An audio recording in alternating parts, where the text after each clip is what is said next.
Olá, sejam todos bem-vindos à nossa EBD Online. Ela está num novo formato agora, online pelo YouTube. Eu também quero convidar todos vocês para a nossa EBD presencial todos os domingos às 9 horas da manhã. E eu quero chamar você também agora para assistir a nossa lição.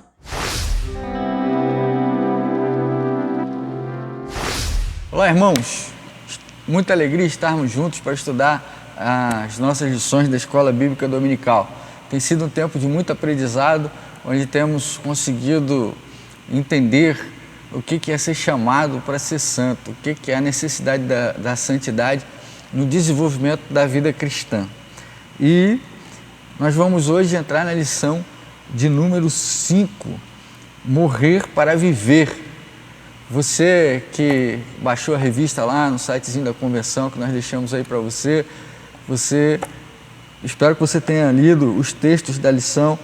São textos grandes e por isso nós estamos fazendo a leitura aqui por causa da extensão do texto. São capítulos inteiros, às vezes até mais de um capítulo, e aí ficaria assim um pouco complexo da gente poder ler isso. Antes de entrarmos propriamente na lição, queria convidar você que se sente à vontade, e dizer para você que você pode estar aqui conosco na igreja, né? Todos os domingos, a partir das 9 horas da manhã, nós temos a Escola Bíblica Dominical presencial aqui na igreja. Você pode participar, você pode dar a sua opinião, você pode tirar suas dúvidas de maneira dinâmica na sala de aula, com o professor ali pronto para você. Se você desejar também e tiver alguma dúvida, você pode deixar aí nos comentários, que nós estamos sempre olhando o comentário, vamos ver aí suas dúvidas e, se você quiser, a gente vai respondendo aí à medida que as dúvidas forem surgindo. Não deixe de participar, chame seus amigos, compartilhe os vídeos. Se você tem sido abençoado, compartilhe o nosso link aí, o nosso canal, ajude o nosso canal a crescer para que a gente possa melhorar a qualidade dos vídeos, para que a gente possa melhorar o desenvolvimento desse projeto de trazer para você a Escola Bíblica Dominical com responsabilidade, muito carinho, e a segunda igreja ela é muito responsável. Dito isto, passemos então à lição. Morrer para viver. O título é um título assim muito controverso, né? Muito complicado e até assustador. Poxa, mas eu tenho que morrer para viver? Como que eu vou morrer para viver? Se eu morrer, eu não vivo. Eu deixei de viver porque eu morri. Obviamente que o texto não está falando de uma morte literal, né? Ela não está falando de uma morte literal, ela está falando de uma morte, ela está usando o termo morte no sentido figurado. E uma das grandes questões da nova vida em Cristo Jesus é a dúvida de que, se a graça é superabundante, será que podemos viver no pecado?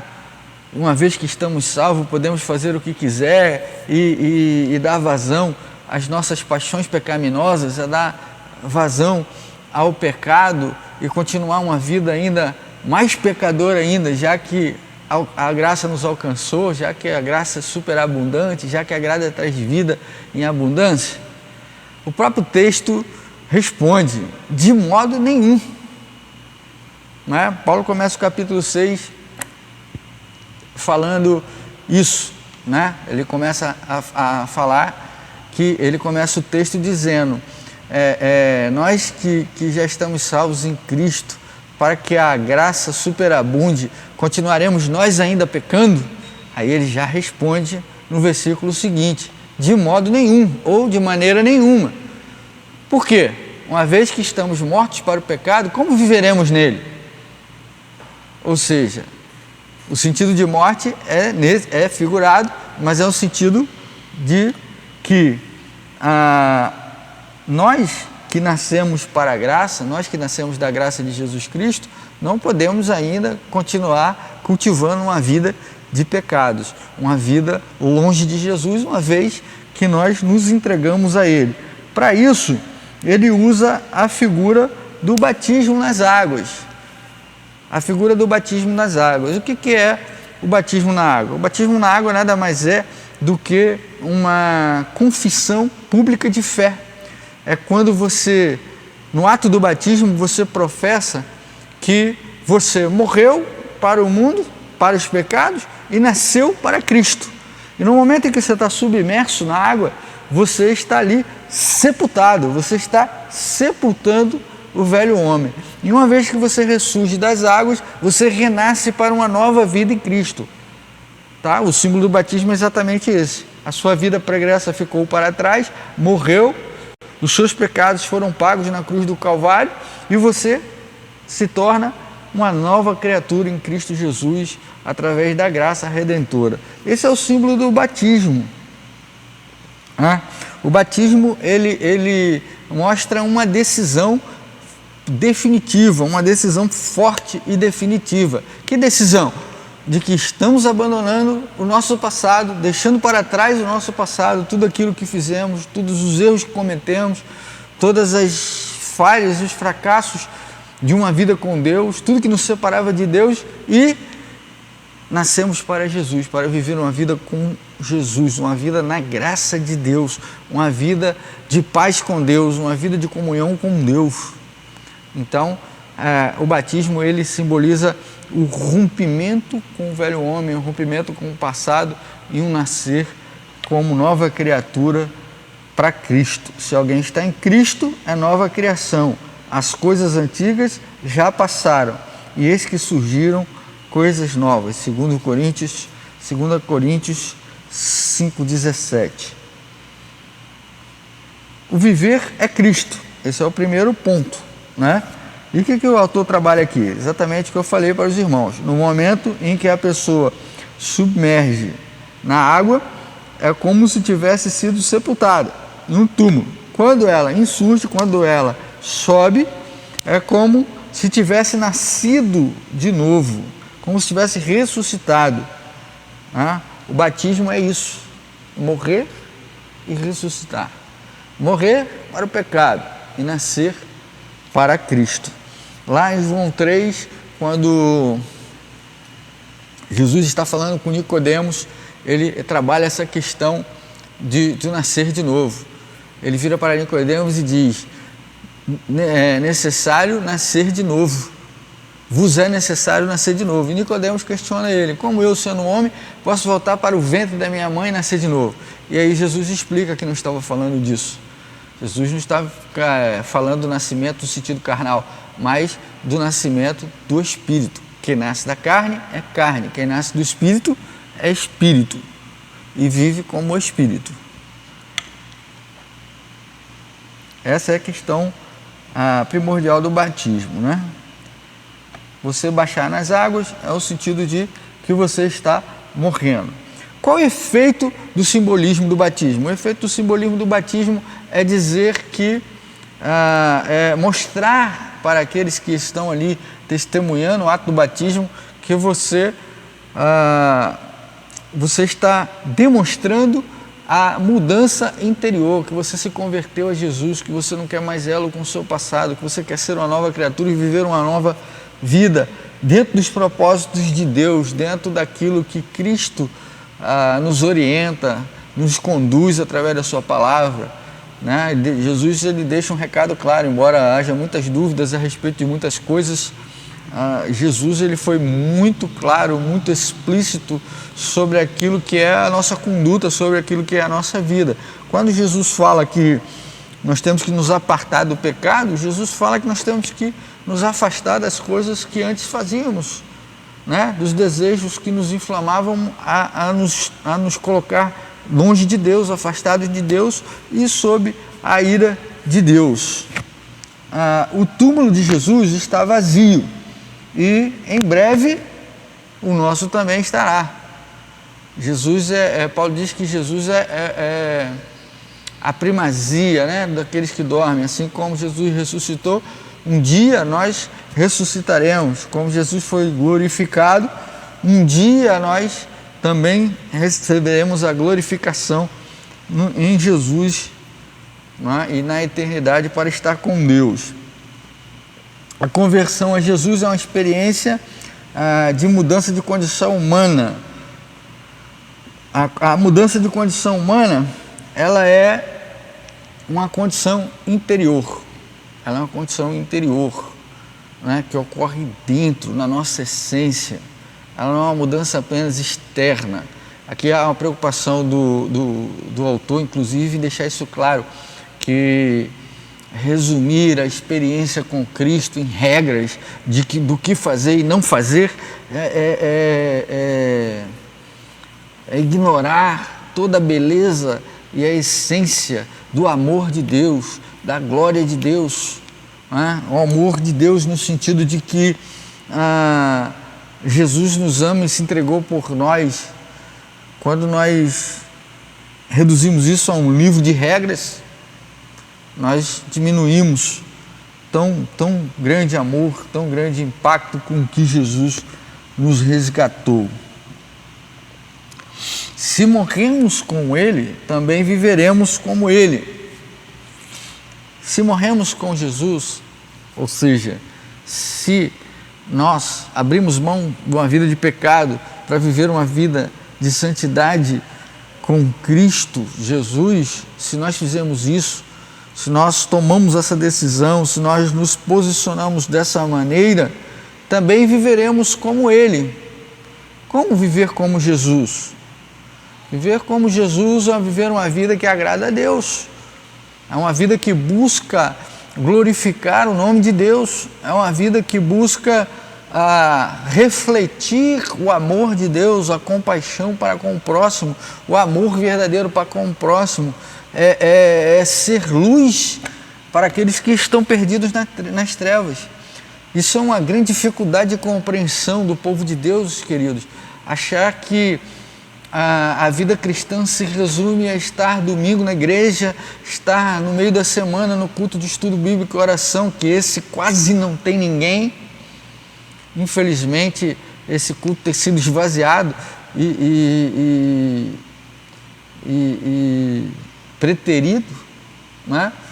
Infelizmente, lamentavelmente, porque tínhamos que ter todas as oportunidades e aproveitar todas as oportunidades de estarmos juntos crescendo no conhecimento de Cristo. Por isso que a igreja tem sido pouco atuante, né? Pouco atuante. Nós vemos aí que o contexto eclesiológico está um pouco perdido, no sentido de que compreendamos o quê? Que somos servos de Jesus e que precisamos estar na sua presença, andando conforme Jesus ensinou. Vivemos isso recentemente aí nos últimos anos, pessoas lutando por um reino que não é de Jesus, enquanto que Jesus lá diante do juiz, diante do Pilatos, Jesus vira e diz que meu reino não é desse mundo. Jesus não pautou a sua vida em ideologias, mas pautou a sua vida em amor, em dedicação ao próximo, em zelo com a palavra de Deus. É assim que devemos viver. Se morremos para o pecado, se abrimos mão da vida de pecado, se nós nos convertemos verdadeiramente a Cristo, nós temos que buscar a ser como Cristo. É isso que o autor está querendo dizer. Se morremos com Ele, é isso que Paulo está dizendo no capítulo 6. Se morremos com Cristo, como viveremos no pecado? Temos que largar as coisas do mundo. Jesus fala isso, irmãos. Temos que buscar antes as coisas do céu e o resto Deus vai acrescentar. Obviamente, querido, nós vamos trabalhar, nós vamos produzir. Óbvio que nós vamos fazer isso. E fazendo isso, na presença de Deus, Deus há de nos abençoar, nada há de nos faltar. Eu tenho fé nisso, eu creio, eu vivo isso. Eu posso falar, mas nós que antes éramos instrumento de pecado, nos tornamos instrumentos de justiça e precisamos viver como Jesus. Precisamos aprender que temos que viver como Jesus. Esse é um texto muito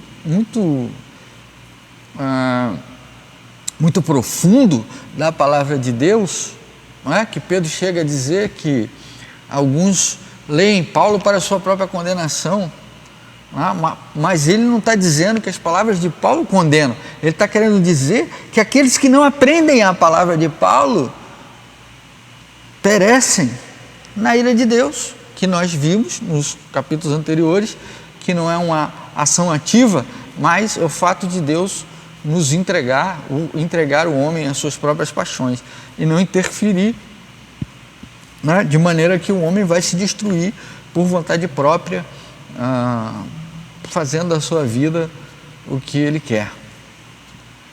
Tá? Então, se morremos para o pecado, como viveremos ainda dele? Se morremos para o pecado, viveremos como Jesus. O que é viver como Jesus? Exatamente isso. Buscar primeiro as coisas do reino dos céus. É fazer a vontade do meu Pai. Jesus, lá em João 4, quando é questionado a respeito de comer, ele diz: eu tenho uma comida para comer que vós não conheceis. A minha comida é fazer a vontade do meu Pai. E se Jesus dedica a vida a fazer a vontade do Pai, nós que morremos para o pecado, viveremos como Ele. O que nós vamos fazer? A vontade do Pai. E qual é a vontade do Pai? É uma igreja ativa, dinâmica, de crentes convertidos que exercem compaixão, exercitam compaixão, amor ao próximo, proclamam o Evangelho, cuidam dos que se achegam à igreja de Jesus, mantêm uma comunhão saudável, dando suporte uns aos outros e produzem frutos permanentes, frutos que agregam e crescem e fazem a igreja de Jesus crescer. Não é fazer um show, não é cantar uma música maneira, botar um jogo de luzes, peças de teatro. Não, queridos, é viver pela palavra. Viver pela palavra. Todas essas coisas podem ser utilizadas como estratégia, mas temos que viver pela palavra. Somos escravos da justiça, Romanos 6, de 13 a 23. Somos convidados por Paulo a oferecer os nossos corpos como instrumento de justiça. Para explicar essa possibilidade, ele diz que não é possível pelo fato de não estarmos debaixo da lei, mas da graça. Ele diz que isso é possível. O que é possível? Nos entregar os nossos corpos como instrumento de justiça. Por que isso é possível? Uma vez que nos convertemos, uma vez que nos entregamos a Jesus, uma vez que entregamos a nossa vida a Jesus, a nossa vontade a Jesus, nós somos tomados pelo Espírito Santo de Deus, nós somos batizados, mergulhados no Espírito Santo de Deus, e uma vez que o Espírito Santo de Deus habita em nós, como diz o apóstolo Paulo, nós temos os poderes necessários para reagir ao pecado, para resistir à tentação. Nós temos o poder para dizer não ao pecado, para não sucumbir diante do pecado, para clamar a Deus, para que nos tire e nos desvie do pecado. Nós temos esse poder, que é dado por Deus, pelo seu Espírito que habita em nós. E por isso que nós usamos o nosso corpo como instrumento de justiça. Paulo diz que o nosso corpo é santuário do Espírito Santo. E como santuário do Espírito Santo não podemos profanar aquilo que Deus purificou através do seu Santo Espírito. Então, queridos, é possível viver uma vida de não pecado. Embora tenhamos que buscar a santificação cotidianamente, dia após dia, uma vez que a nossa vida terrena não é um processo de santificação acabado, é um processo de evolução, né? É um processo progressivo, não é de evolução, é progressivo. Quanto mais nós nos aprofundamos no conhecimento de Cristo, mais entregamos a nossa vida a Jesus, a nossa vontade a Jesus, o nosso desejo a Jesus, quanto mais nós fazemos isso, quanto mais deixamos Jesus ser nosso Senhor, exercer o direito que Ele tem sobre nossas vidas, quanto mais permitimos que Ele seja pleno na nossa vida. Lembra das lições anteriores, Gálatas 2:20, não vivo mais eu, mas Cristo vive em mim, e a vida que vivo na carne, vivo na fé do Filho de Deus, o qual me amou e a si mesmo se entregou por mim.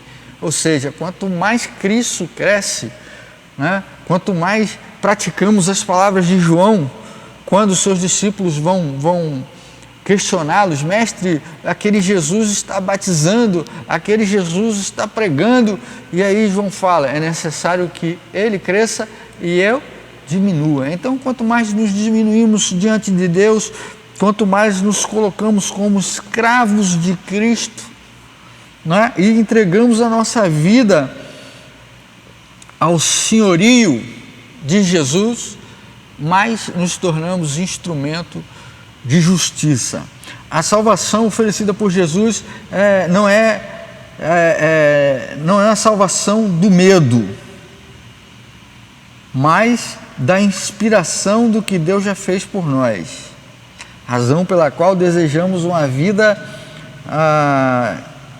não desejamos uma vida de pecado, mesmo não estando debaixo da lei, mas debaixo da graça. O que o texto quer dizer, irmãos? Que a salvação, Jesus não quer que a gente tenha medo do inferno, não quer que a gente venha para buscá-lo por medo do inferno, mas por amor. Porque Ele nos amou, Ele quer que nós tenhamos uma compreensão precisa da dimensão do que é o seu sacrifício na cruz do Calvário por amor de nós. É isso, querido. A gente não tem que vir para Jesus porque está com medo de ir para o inferno, não. Isso é uma condição necessária daqueles que dizem não a Jesus, daqueles que negam a sua fé, que negam a oportunidade de salvação. Isso é uma coisa que já existe, que já está concretizada para aqueles que se negam a estar com Cristo. Mas quer que a gente valorize o amor que Ele exerceu, o amor que Ele exercitou para nós. A figura do escravo, ela visa instrumentalizar a nossa submissão ao Deus Todo-Poderoso, a Cristo Jesus. É deixar a nossa vida sobre o cuidado de Jesus, dando a Ele total domínio sobre nossa vida. Total domínio sobre nossa vida, irmãos, é aquele negócio. A gente quer resolver as coisas da nossa maneira, a gente às vezes quer fazer as coisas do nosso jeito e às vezes não vai conseguir, porque a vida não está sob nosso controle, mas está sob o controle de Jesus. Quando nós entregamos a Ele domínio total da nossa vida, nós viveremos uma vida justa, uma vida saudável, uma vida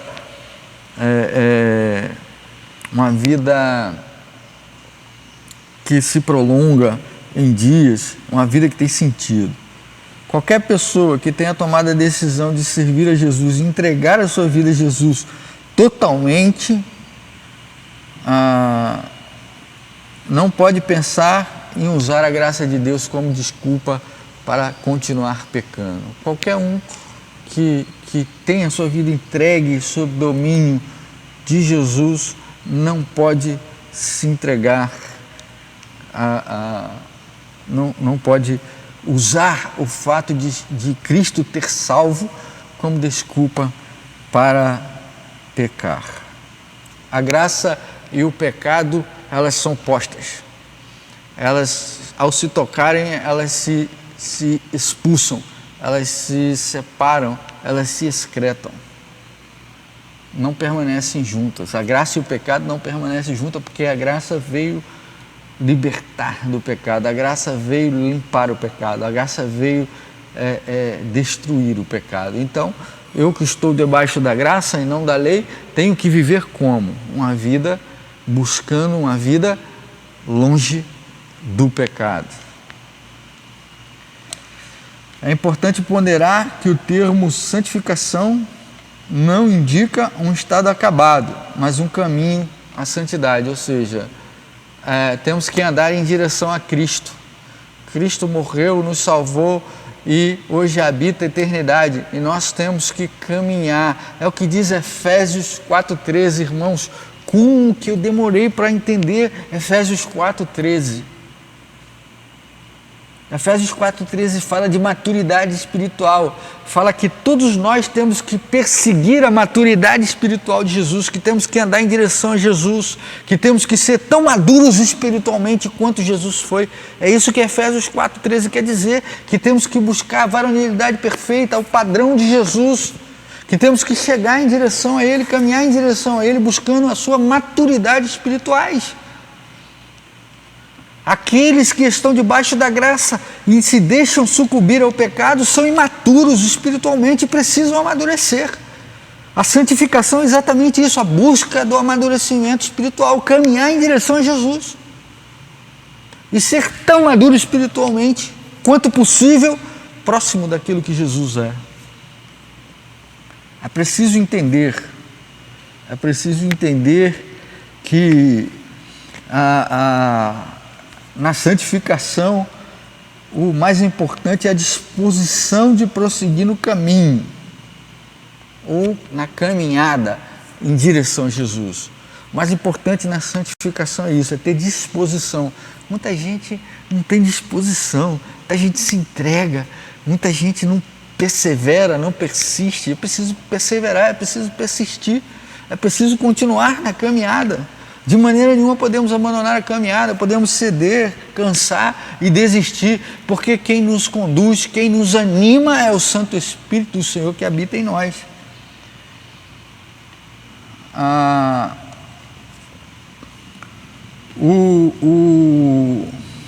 O dom de Deus, né?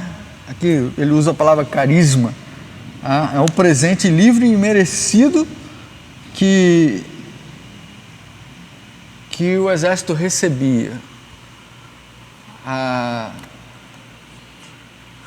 Deus não nos concede a graça como um salário, como uma recompensa, mas como um presente. Presente é algo que a gente não merece muitas das vezes, mas que alguém que nos ama deseja nos dar. Às vezes você está brigado com seus pais, você ofendeu seus pais e tal, mas eles têm tanto amor por você que te presentiam, que lutam para que você melhore, que buscam a sua melhora. O dom de Deus é exatamente isso, um presente para todo aquele que crê, um presente para todo aquele que quer se ver livre do pecado, mas que não fez nada que fosse possível para alcançar isso. Não porque não quisesse, mas porque não podia. Nós vimos isso lá, né? Lição número 2, insuficiência humana. Não temos suficiência para alcançar a salvação pelos nossos méritos. A vida eterna é a manutenção da graça de Deus em nós, em nosso favor. A vida eterna é isso, é a manutenção da graça de Deus eternamente em nosso favor. A graça de Deus, ela age em nosso favor. A graça de Deus, ela